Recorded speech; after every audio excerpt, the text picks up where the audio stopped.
Friends, நாளைக்கான ஒரு குட்டி ப்ரோமோ தான் நம்ம இன்றைக்கி பார்க்க போகிறோம். சித்ராதேவி வந்து நம்ம ஐஸ்வர்யா கிட்ட நீ போய் நல்லபடியாக வந்து பிரசவம் பார்த்துட்டு குழந்தைய பெற்று எடுத்துகிட்டு இந்த வீட்டுக்கு வா, கண்டிப்பாக வந்து அந்த குழந்தை முகத்தை பார்த்துட்டு நம்ம கௌதம் திருந்துருவான் அப்படின்னு சொல்லி அவங்கள வழி அனுப்பி வைக்கிறாங்க.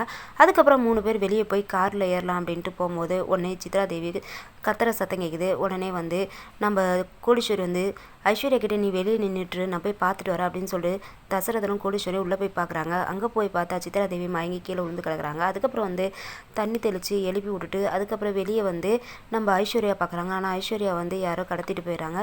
வெளியே அழுதுட்டு தசரதன் ஒரு பக்கம் அழுகுறாங்க, கோடீஸ்வரி ஒரு பக்கம் அழுதுட்டு தேடிட்டு இருக்காங்க. அதுக்கப்புறம் வந்து கரெக்டாக மகா கால் பண்ணி இங்கே நடந்த எல்லாத்தையுமே சொல்லிட்டு இருக்காங்க. உடனே வந்து மகா ஒரு பக்கம் கத்த ஆரம்பிச்சிடாங்க. கத்தின உடனே வீட்டில் இருக்கவங்க எல்லாரும் என்னாச்சு அப்படின்னு சொல்லி கேட்குறாங்க. இந்த மாதிரி வந்து அக்காவை காணுமா அப்படின்றாங்க. அதுக்கும் அவங்க எல்லாரும் இதை கேட்டு ரொம்பவே ஷாக் ஆகுறாங்க. நான் அப்போவே நினச்சேன் ஏதோ பிரச்சனை நடக்கிற மாதிரி நினச்சேன், அதே மாதிரி நடந்துருச்சு. இந்த சூர்யா வரைய சொல் பேச்சு கேட்காம போயிட்டாரு, இப்போ நான் தனியாக என்ன பண்ண போகிறேன் அப்படின்னு சொல்லி மகா வருத்தப்படுறாங்க. அதோட